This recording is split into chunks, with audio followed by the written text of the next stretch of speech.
es un honor estar de nuevo con todos ustedes. Nosotros como Kawasaki de México y Grupo Motomex, pues muy contentos de estar de regreso en Expomoto. Entendemos que es una situación interesante la que se ha presentado en el país y en el mundo en general. Y bueno, pues precisamente el tema que me toca abordar en este momento. Primero que nada, pues una bienvenida a todos las personas que nos acompañan aquí en el estrado. Y bueno, mi punto de vista en relación a la situación del segundo semestre, yo creo que de alguna forma nos ha tocado vivir a todos, en mayor o en menor medida, la situación de la crisis, no solamente en México, sino en el mundo. En particular, bueno, pues yo tengo el orgullo de pertenecer a Kawasaki de México de algunos años para acá. Me ha tocado ver un crecimiento muy importante en la industria.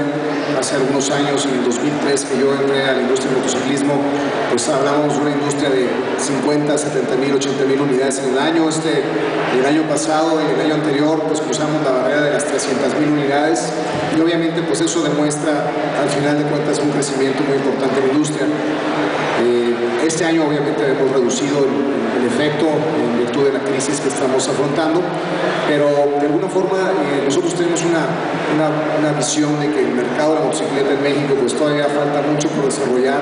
Y si comparamos nuestro desarrollo con algunos otros países que están más avanzados que nosotros, como el caso de Europa o simplemente Asia o Latinoamérica, el caso de Brasil, en la proporción de motocicletas por cápita, bueno, pues obviamente México todavía está muy lejos, ¿no? Es decir, México somos un país de 110 millones, tenemos aproximadamente una venta anual de 300 mil unidades.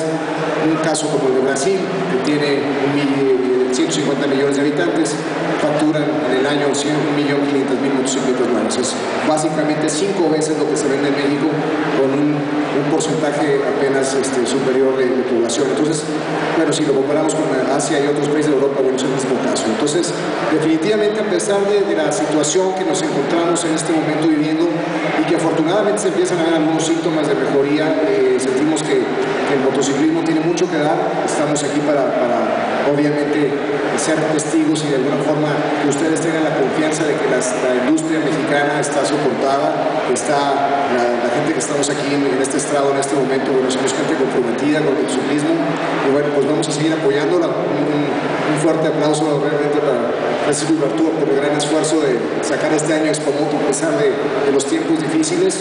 Y bueno, ese serían en pocas palabras o en muchas palabras los comentarios. Muchas gracias.